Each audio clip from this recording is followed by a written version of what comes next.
What a beautiful mess I made. Spending all my time with you. There's nothing else I made. Welcome back. Hope you're having fun with us. This is Home Wizards, and I'm Cindy Dole. I'm Eric Stromer. And That's right. we're helping you to improve your home and improve your life. We're talking with the Zen organizer, Regina Leeds. And Eric, I would even go as far as to say the Zen Master. The Zen Master. Yeah. And she's even wearing this beautiful Asian jacket that makes you feel like you're surrounded by the Zen.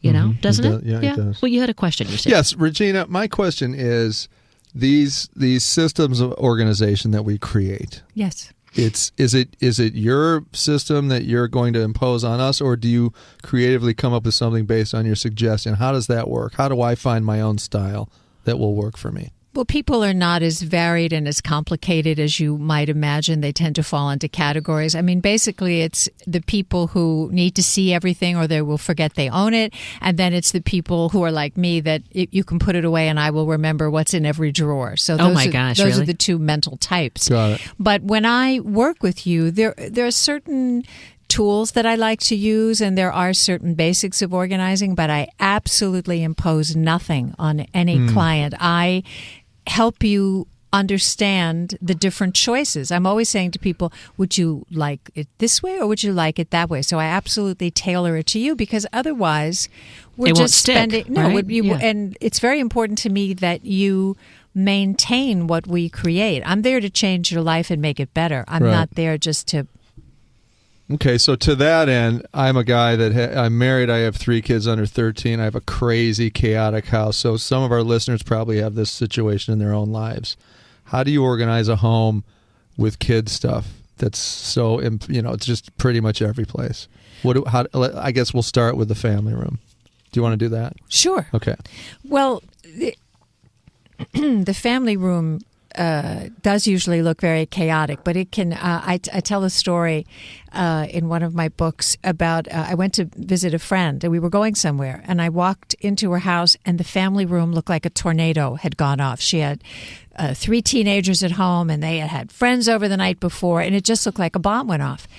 And I thought, she said, I'll be ready in 5 minutes. And I thought, no, you won't. But I didn't say anything. I just went to the bathroom to freshen up. I came out. The room was perfect. It looked like it was ready to be photographed for a magazine. Really? And that's the beauty of a system. Everything that was out had to go back, but it had to go someplace. Now, as young as 2, you can be teaching children, if you use something, if you take it out, it has to go back from the designated spot that you took it. That's one of your chores. Mm-hmm. That's your obligation as a family member. That's what chores are about. Chores are teaching children responsibility, and they're also teaching them how to run a house, because hopefully one day they will move out and have their own home. And you're teaching them mental clarity you're too. Mouth to God's you know what I mean? That's right. You're giving them mental clarity. You're doing them a favor, because you're basically Absolutely. helping them to prevent the crazy feeling that maybe as adults other people would feel in terms of having an addiction to crazy feelings, right? Yes, you're giving them that sense that Zen is good. Absolutely. And if you're not organized, it means probably 90% of the time that nobody taught you. I mean, it really is a skill. Mm-hmm. Sometimes people are not organized because they're in rebellion to what they were taught. And then I say to them, well, now you're in rebellion, but this impacts you, not your either long dead mother or father, or your mother or father who no longer live in any close proximity. Right. Or even I talk to teenagers. I will make a covenant with a teenager. Your mother and father will not be in the room, and they will honor your decisions, provided they are within the parameters of sanity. You can't say, well, I don't like my bedroom furniture, so it's all going. But kids always admit to me, well, my room is messy and I kind of like it that way because it makes my mother or my father nuts. We all remember what it was like to be teenagers. That's called rock and roll. That's right. That's right. Well, it's like they're claiming their space, right? Absolutely. Yeah. But I tell them, this is not making you feel good, so you need to rebel, but let's rebel someplace else. Way.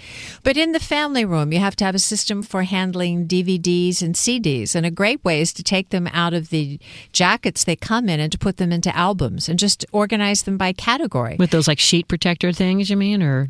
Yes, it's like a sheet protector, and usually there are 4 discs on a page. And if you just do broad categories, then you can have all of your rap music together, all of your action How did movies you know? together. Are you a mind reader as well, a wizard? I would have started with rock and roll, but I didn't want to date myself.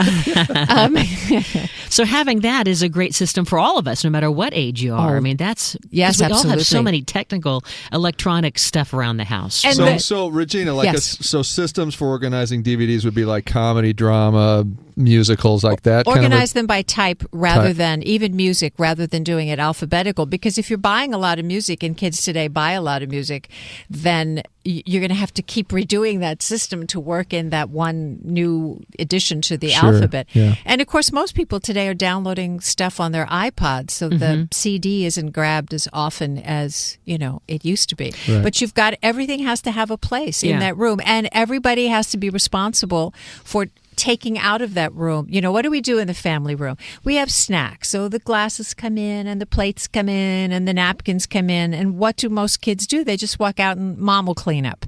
Well, what are you teaching your children? That your mother is your maid, that women are maids? You have to be responsible for yourself. You brought it into that room. You're the one taking it out. And that takes you to the kitchen. And Yes. we just did our kitchen, and it was so fun to That's right. to now start fresh with all these organized drawers and pantries. But then, even though you have an organized kitchen, you still have to get into your head again. And so I was trying to think through, okay, now how am I using my kitchen? Where am I going to put the spices? And you kind of, for me, I almost was afraid to put things away because I wasn't sure if that would be in the right organized space. I mean, you haven't really gotten used to how you're using it yet.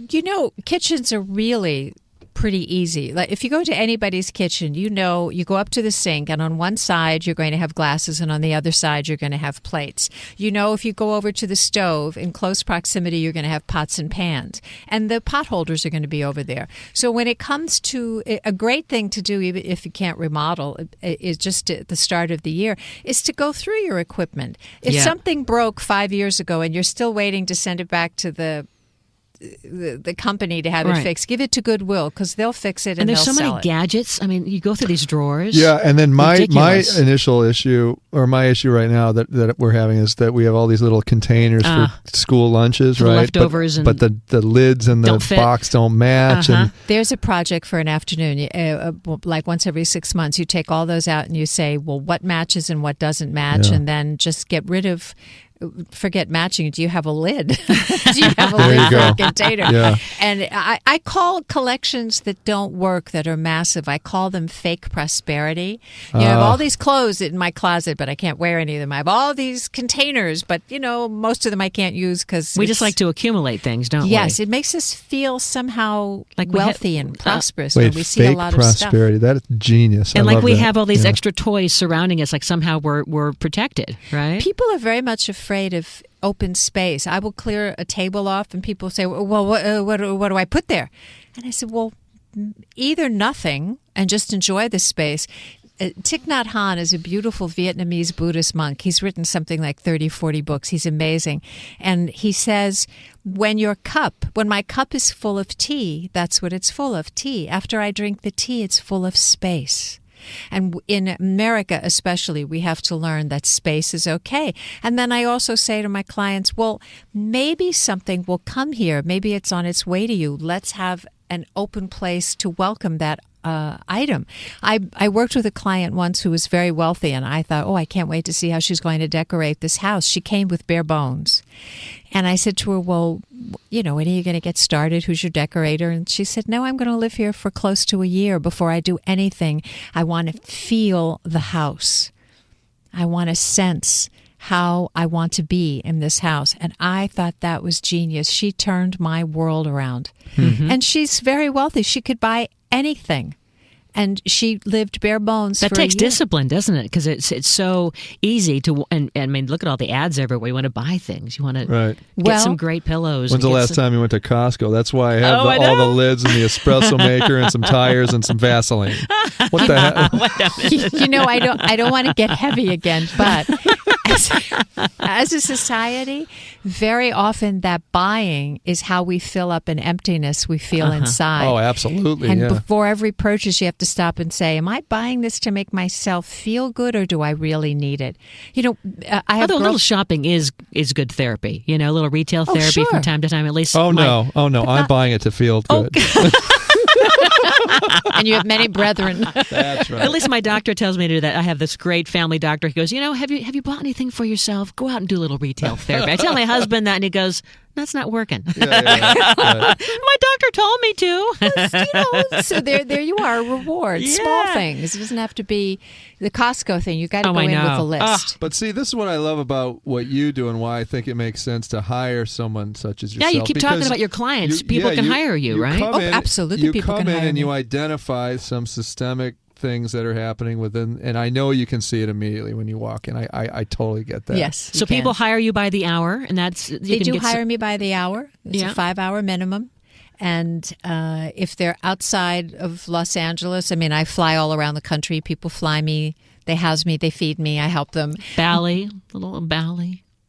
You go to little Bali, Indonesia, maybe. You go to from your mouth to God. I'm Cabo. waiting for Paris, actually. Paris would be good. I want to go to Paris. Tell us about your website and the next book coming out so people can read more and find out more about you. The next book will be out in May. It's called The 8-Minute Organizer, and it's for all those people who don't want to be involved with the 1 Year 2 series. Can we which get a is- copy? I think Eric and I need one. Yes, as soon as I... I'm going to need it on my As soon as desk you in have it all 7 written. minutes. Yeah. when I have a copy, you You have to have it written first.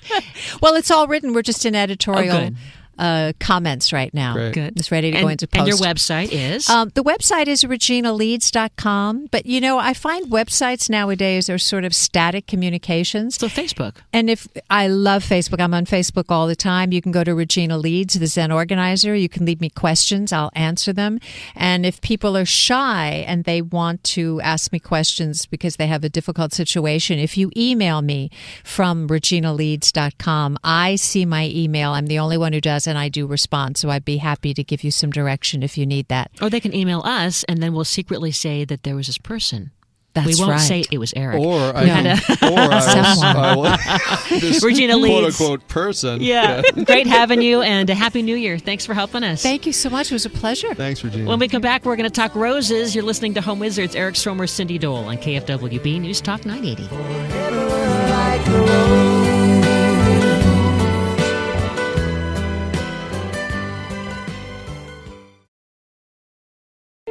Second-hand hats,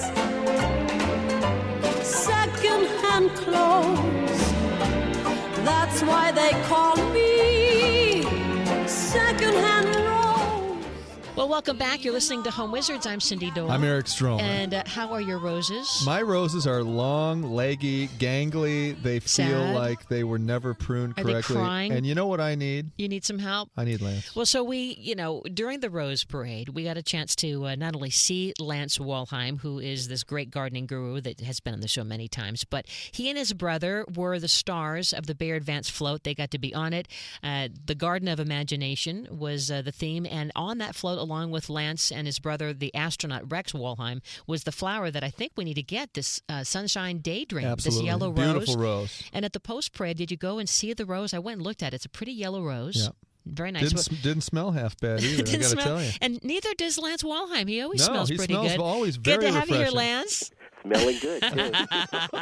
Now, I was looking at the float, the Bear Advance float, and the rose that we're talking about, it was kind of near the front of the float. Is that right? Yeah, that's right. Yeah. Sunshine Daydream. It's a grandiflora. Makes a great cut flower. It's got great disease resistance. A really good garden rose. That's one of the things I really love about the Bear Advance float is we real garden roses on the float, varieties that people can grow in their own garden. Yeah, and the whole idea of the All-America Rose is that these folks have, I guess, not only investigated but tested these roses over the past year or so, and they're really strict about making sure that this meets the test. Yeah, absolutely. These roses have been tested in, I think, over 20 gardens across the United States for 2 years for over 15 different characteristics. Wow.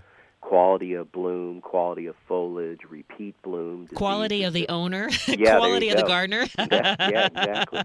By So the they way, go- she said quality of the gardener and gestured to me. Just pointing to the quality of the gardener, or maybe the quality of the hired gardener, because I think a lot of us in Southern California, we have the mower blower that comes to our house, and seasonally they will chip in and do some of this pruning, which we're going to talk about with you, pruning of the roses. Mm-hmm. And I wonder when they're doing it, if they're even following the proper Lance schedule. It feels like they're doing it at the wrong time. Well, the dormant season is usually when you do it. For Southern California, January to February is fine. Because our flowers are blooming right now. And I know. Well, in Southern California, they never really stop. But you want to slow the plant down a little bit. I mean, that's the idea. You want it to take a rest. So, and pruning does that. Not only pruning, but, removing some of the foliage is often a good idea, too. But, first of all, you got to ask yourself, why do we prune roses? First of all, we prune them to improve health. We want to open them up so there's good air circulation. We want to remove any dead or diseased parts of the plant so that we don't encourage infection or problems next spring. We also want to improve bloom. That's another reason why we prune. So by cutting a plant back, you can improve next spring's bloom. We also want to keep the plants in bound. In Southern California, where the roses bloom season long, they can get out of bounds, especially some of the bigger shrub Out of bounds? Out of bounds, yeah. You got to have a sports metaphor, my husband says, so thank you for that. So you got to throw the flag and get them back into shape. So first of all, realize, why you prune the roses, and that'll help you. Because, if you look at rose books and a lot of the rose instructions, rose pruning can get a little bit goofy. There's a lot of kind of goofy rules that people have about the angles that you prune at and, how far you got to prune back. But the important thing, first of all, is that you just do it. So that's a place to start. Okay, hey, Lance, will you take me through an example? Okay, I'm going to talk to you about my rose bush. Mm-hmm. Okay. I have about a 5-foot tall rose bush. Mm-hmm. And it's still blooming, like you're saying. We're in the first week of January, obviously. So now would be the ideal time to do this. Cut them back, correct? Do it when you've got time, and it depends, of course, on what kind of roses you're talking about too. Now, if you're talking about a hybrid tea, you're going to prune that a little bit, a little differently than you might say a shrub rose or certainly a climbing rose. And how would Eric know? This is a shrub rose. How would assume. Eric know if he has a hybrid tea or your standard shrub rose? Well, hopefully there might be a label still on the rose, and that would be a good way to know. But you can, a hybrid tea, those are the large, long-stemmed flowers that you think of when you think of cut flowers, cut roses. So. So I have a hybrid tea rose then. You probably do. Most people have hybrid teas. A shrub rose will bear its blossoms in large clusters usually. Okay, I have some of those too. Yeah. No, I have the hybrid tea. So what the reason, and the hybrid tea is different. The reason it's different is because we want to get those long-stemmed roses. So we're going to prune a hybrid tea back harder than we might some other type of roses, because the harder you prune it back, the fewer but bigger blooms you're going to get. If you've ever not pruned your hybrid tea, if you just didn't have time and you let it go over the winter, you know that the blooms that it gets are not really strong stem. They tend to flop over. So we're going to prune it back hard so that next spring we get some really nice, strong blooms. So that floppiness is not necessarily lack of water. It's lack of having that dormancy to really pump it up with the nutrients later. It's the lack of the hard pruning. And, you got that's because the harder you prune, remember, the fewer but bigger flowers you're going to have. Okay, so for example, what does a hard prune mean to you, and how far down, if it's a 5-footer, am I going down? With a hybrid tea, you're going to take it down to 18 to 24 inches. Really? And what you're going to do is you're going to select the strongest canes. You're going to look at that plant and you're going to say, okay, what are the thickest, greenest canes? And depending on how old the rose is, you're going to choose maybe 5, 7 if it's really old, maybe more. And you're going to select the ones so that they're evenly spaced around the crown. In other words, you don't want them all on one side. You want an evenly spaced circle of these canes. And you're going to cut those canes back to a bud. Ideally, you want to do it at like just about 1/4 of an inch above the bud. And you'll find a bud where there was a leaf. Okay. In between the stem and the leaf, which is called the axil, and you cut it about 1/4 of an inch above that and slightly at a slant. And so when you are done, now you have these nicely evenly spaced canes with an open center, and that's going to give you that really vigorous flush of growth in spring. It's going to give you those long-stemmed flowers. So. And all the weak canes, all the thin canes, anything that's dead or diseased, get rid of it. You want to cut it out. Yep, Yeah, I think that sometimes people feel intimidated, like you were saying, all these goofy rules and articles that you read about, and suddenly you feel like you're a failure in the garden and that you can't do it somehow, and you're almost, paralyzed and afraid that you're going to somehow ruin your roses. But it sounds like there's no bad way of pruning, really. Well, as long as you know what the goals are, that's the important thing. I mean, there are reasons for all those goofy rules, and yeah. But if those things are going to confuse you and prevent you from doing it, then just forget about it. Heck with the rules. Yeah, and cut the rows back and evenly space the branches. These are tough plants. People think that roses are wimpy plants that are going to roll over and die at the first sign of trouble, and it's just not the case. They're hardy. Your chance of killing a rose with your pruning shears are almost slim and none. So go out and do it, and you'll be better for it next spring. So really, you were saying that you felt, Eric, that your roses, that the canes seemed dried out, right? Did they seem? Yeah, they seem dried out. And also, Lance, the other question that I want to talk to you when we get past this break is, can rose bushes be too old, and do you need to just scrap them and start over? And you want to relocate some of yours too, yeah, and I'm right? about to relocate and re-landscape my whole house. So we'll talk about that after the break. And we have some more questions in terms of the other kinds of roses. Like, what if you had the climbing rose like we have over a trellis, different kinds of ways to prune those versus the floribunda. So the questions are endless. We have the guy, he's written Roses for Dummies and dozens of books, Lance Walheim, and you saw him on the float that has the special rose you want, the Sunshine Daydream, the Bear Advance float in the rose And keep in mind, he looks good and smells good. That's right. Lance Walheim is with us. Eric Stromer, Cindy Dole. We're here, Home Wizards, helping to improve your home and improve your life. Back in a flash on KFWB. Painting the roses red. We're painting the roses red. Oh, pardon me, but Mr. Three, why must you paint the